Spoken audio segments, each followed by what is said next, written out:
Welcome, buddy, everybody. Not welcome, buddy. Welcome, everybody, to Everybody. another episode of Two Chaps, Many Cultures. Today, we'll talk about child rearing in and around the world, maybe with different cultures in your family, or maybe you are raising a kid in a culture that is not your own. There's no playbook for that, but maybe you're making it up as you're going, and maybe the results will be fabulous, kids. But we'll find out. Stay tuned.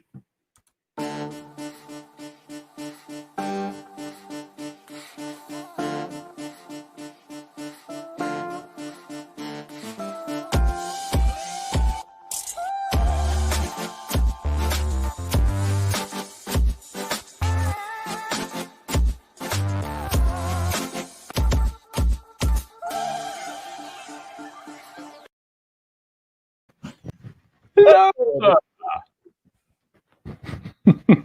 How are you, mate? Hello, buddy. Man, Hello, buddy. those tongue twisters in other languages. Hello, buddy. Or have you been watching the movie Elf? You know, this can happen if you do that. You know, Not hello, this year. buddy. Actually, this year we didn't watch that one. No, Even though my children like it a lot. And talking about children, ooh, building up the segment, man, we should be in television. Even though some say I have a face for radio, but doesn't matter. So raising kids, you raise kids, I raise kids. I hope many of you watching are raising kids. And here today we'll be talking about how that works around the world and maybe how your approach is different than others, because Two Chaps, Many Cultures is the show about the business of culture and the culture of business. Whoa, what you just said, kids. Yeah, but raising kids is serious business too. And whether you're living abroad or doing business internationally, if you have kids, if you're a working parent, and many of us are, then culture plays a role in that as well. Wouldn't you agree, Brett? yeah, absolutely. And, you know, in the description, we said that you're not given a manual when you're given the kids. And so, you know, we often take and rely on some of the rules and concepts that we were brought up with, right? And influence through our upbringing, and we pass it on to our kids for good or bad, depending on what that is. Or we rely on our society and our culture around us to kind of give a point of reference to the way that we raise our children, what's acceptable, you know, what's actually seen as proper in terms of how kids should behave in a certain situations, how they should show up, how, you know, all those kind of things. You know, these are things that just kind of organically embed themselves in our psyche, right, as we're raised as kids. Yeah, and I noticed that when I don't have a dog that is running around the house barking like there's no kid around to take care of him, which right now there is no kid to take care of the dog. So it'll be our background sound maybe if he decides to continue.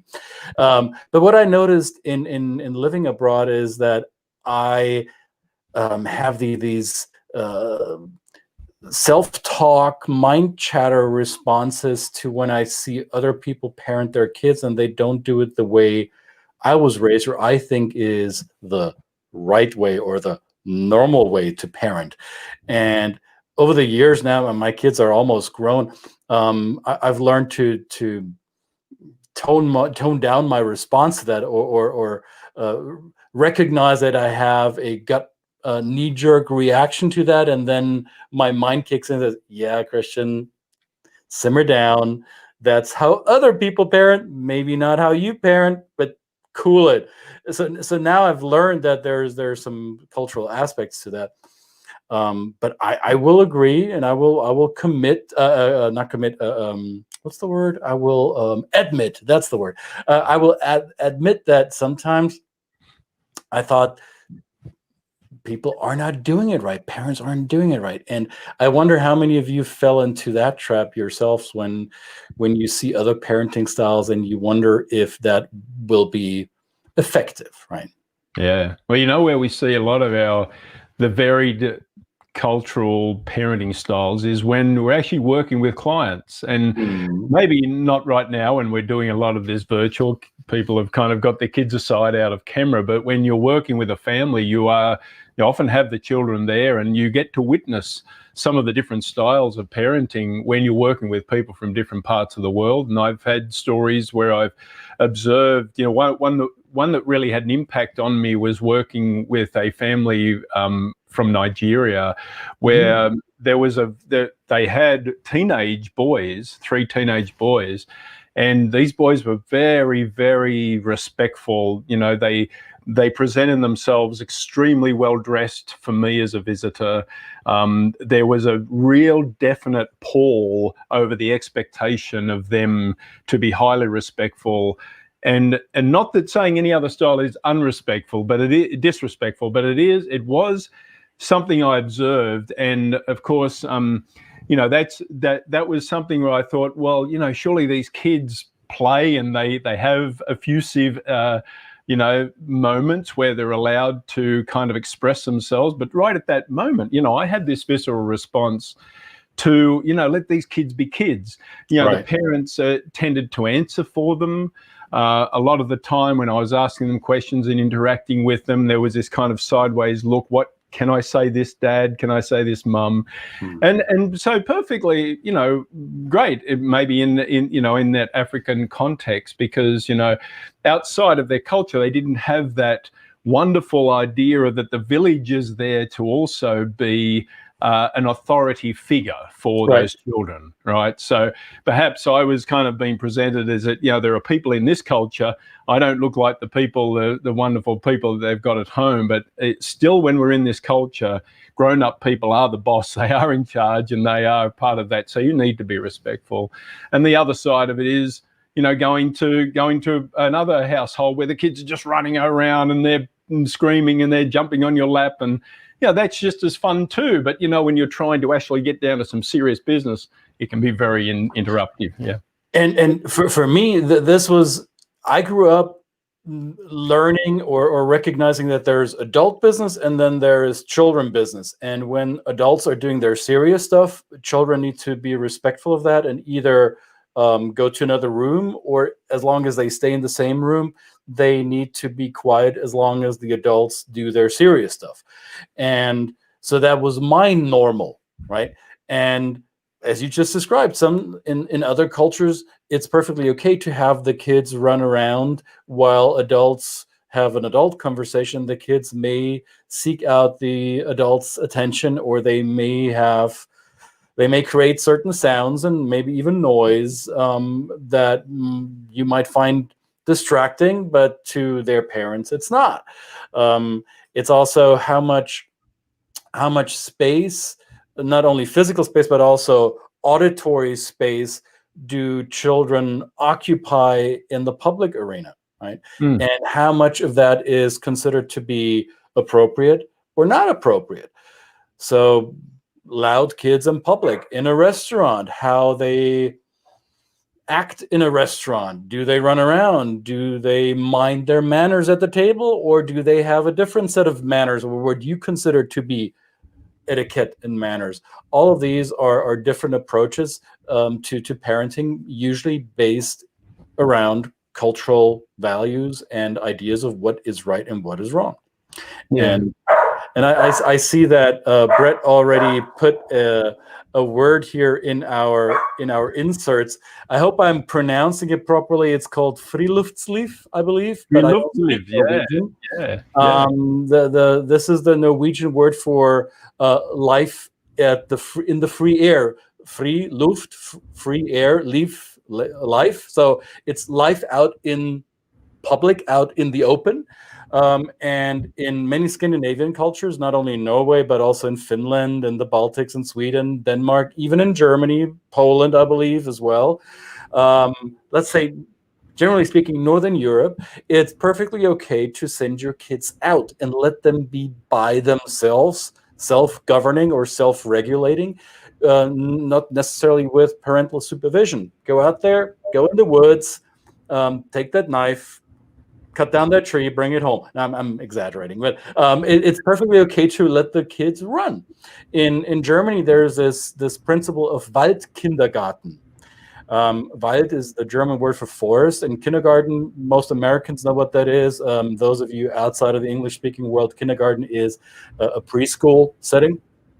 So a forest preschool, meaning the kids go out and play in the forest. They scavenge, so to say. They look under every leaf and under every rock and under every log that lies around to look for the animals and the worms and the whatever runs around there, right? So that's part of the learning.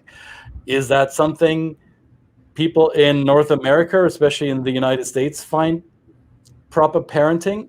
In my experience, most Americans struggle with that concept because, I need to protect my kid. Right? It could be dangerous. Some of these spiders, when they bite, that might be life-threatening. Or, I don't know, the kids might get dirty. I don't want to wash the laundry. Different styles. Yeah, absolutely. And I think you use that word space. What's the appropriate space for kids? One of the other reasons I put that word up there is that, yes, it's a practice of experiencing the outdoors, and it's embedded very early in life to the extent that it's also confronting from, say, a North American family moving to one of those Scandinavian countries and find that strollers, babies are left outside in the weather, outside a cafe or a store while the parents do their shopping or quaff their coffee. And they just leave them outside. So, there's these collection of strollers outside with real little human beings sleeping in them, right? And, would you do that downtown in Chicago? One would argue definitely not. Would you do it anywhere in the US? Would you do it in Australia? You probably wouldn't do it in Australia either. But it is really from the core of that, what's appropriate space for these children to be in, and what does that teach them about what they're going to experience later in life too, the free love to live, of experiencing the outdoors, and they start right from birth, right? That's great. And then think about the confronting experience of being on a subway in an Asian country like Japan, where there are very, very young children, 5 and 6 year old, traveling alone on public transport to and from school, and people often question us and say, where are their parents? What's going on here? Well, what's going on is just natural culture. The expectation that they're brought up to be self-reliant. Also, these kids go to school, clean their own classrooms. They actually practice human skills, which are usually in our context probably above what we would pass on to our children in this kind of culture. Yeah. Well, and it depends on what type of schooling children in different parts of the world attend, right? So in, let's say, most traditional schools in the Western world, be it in Europe or North America, those chores that you described, the looking after the space the kids occupy, is typically done by some custodial staff or janitors. But however, there's also schools like Waldorf schools, Montessori schools, more, I would say, I'm sure there's other concepts out there, but schools that in general teach self-reliance and independence to children from a very early age on, where, I mean, we have my wife on here and on episode 100, I remember. And my wife started a Montessori school here in the United States where they teach kids, like toddler age kids, to look after themselves, to actually use fork and knife at an age where most American parents like, what, you gave my child a knife? What if the child hurts themselves? Well, they didn't.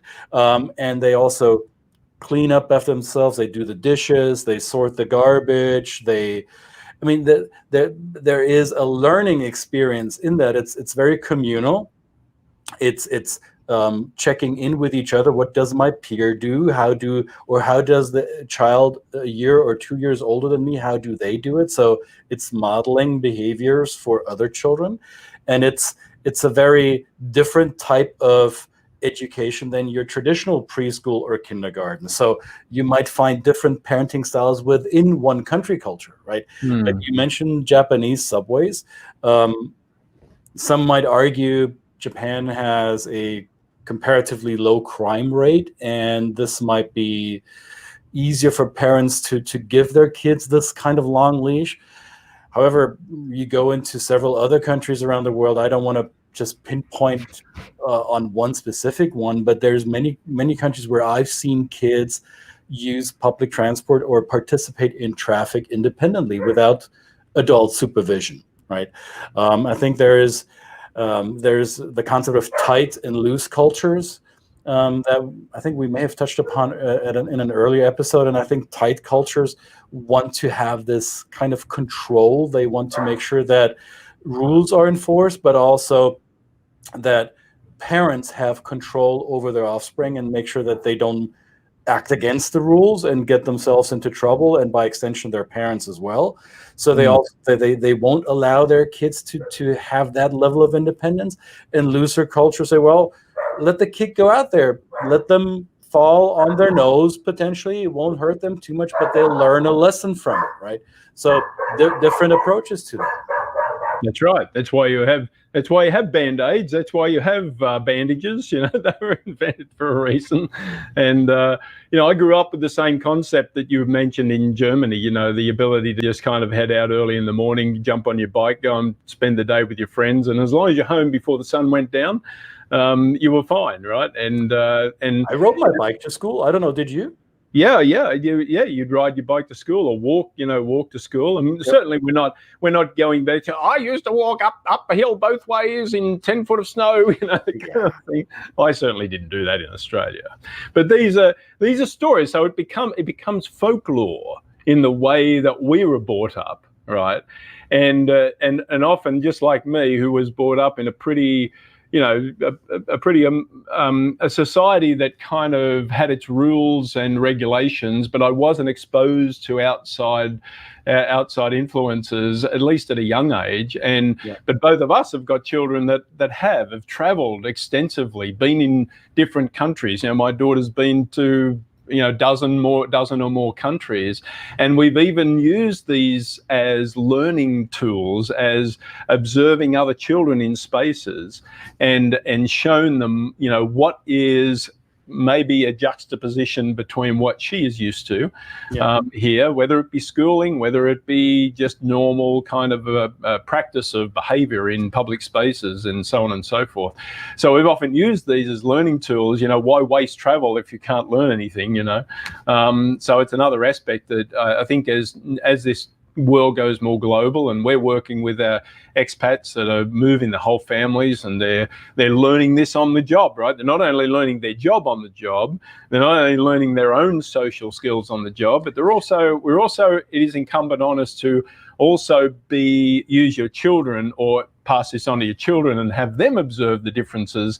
And they can then build this ability to kind of then be able to style switch depending on what culture they find themselves in, or at least observe that and be able to do that. I found it difficult, or not for me personally, but I found that a lot of the expatriate parents that I worked with over the last decade, they found it difficult to deal with a new parenting norm that they find in their host culture, whether it is a more collectivist culture where it takes a village to raise a child, and everybody, whether they know that person or not, takes a part in setting up the guardrails for the kids. So you would go to the playground in a more collectivist society, and there will be complete strangers either scolding a child for misbehavior or helping a child up and down the ladder or whatever it may be. And if you come from a more let's say more individualistic and egalitarian culture, you would find that crossing the line. Why is that adult stranger touching my child or talking to my child? Either way, no matter which way you transition as a parent, you may find yourself in a situation where the parenting or the dominant parenting style of your host location will go against your grain. It will go against your values and in how you want to raise your children.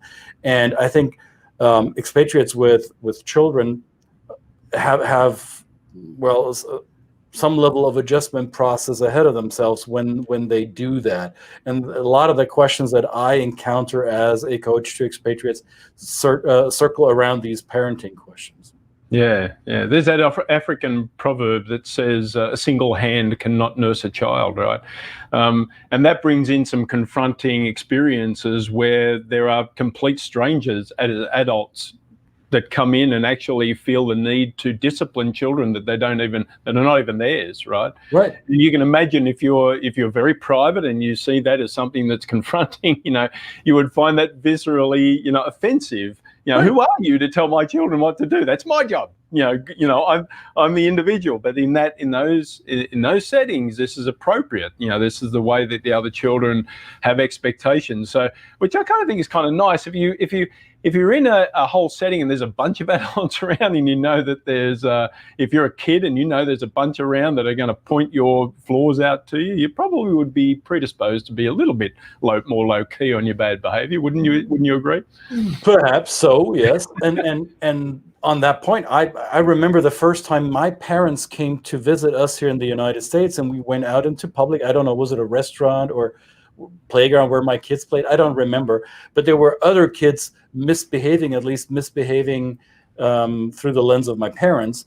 So my dad had this, or my mom, I don't remember who, had this impulse reaction to say something or gesture to that child, and I had to pull back. My mom or dad, I don't remember who it was, I had to pull him back and say, no, don't do that. Well, but that kid, I mean, somebody's got to say something. And I said, no, not your kid, not your problem, not here. Maybe back home where you are, but not here. That's not going to work. This can happen because it's so deeply ingrained in us how we want to do this the right way. Like eating and drinking is one thing that I noticed, and a lot of people will be taken aback when they go abroad and they see what type of food or drink young children are exposed to. Most North Americans will be shocked when they see European children in public spaces eat the same food that their parents eat. Oh, no chicken McNuggets. No, it's the same kind of coq au vin. And hey, as we're talking about vin, there might be a little bit of red wine left in mommy's glass that the 8-year-old will just drink, and nobody takes offense. So that's part of different culture, different norms of how we raise our kids. Yeah, I remember a family I worked with that moved to the US from a Scandinavian country, and I had a 19-year-old son, and I said, what does he like to do, for fun on the weekends as well? They would go out and he would be with his friends in the forest again, free live in the forest with the friends. They'd take some beers and some wine and some, whiskey, and they'd go out and they'd have a good time with their friends in the forest. And sometimes the parents would come, they would actually invite their parents to these events. And I say, it's probably not going to happen here in the US. If you did this, this would be, unfortunately, there would be legal ramifications for that because of just the difference in drinking age. But even, for even some of those European countries where it's even appropriate for children 12, 13 years of age to have a small glass of wine with their dinner, right? That's been seen many, many times. And so again, just that the basic response of understanding, again, we always say this, at understanding your own culture, observing, knowing what makes you tick, what beliefs, values are inside of you, to then maybe get as much information as you can from any cultural coach you've got, like us or other people, anybody you want, and then really kind of think about, how do I respond in these settings? Because even the response could be not received well. Your negative response could be not received well. Yeah. Or maybe your norms will be challenged in a positive way. Like many Asian cultures start early on with the potty training of their children. Yeah. Sometimes even when the kids don't even walk yet.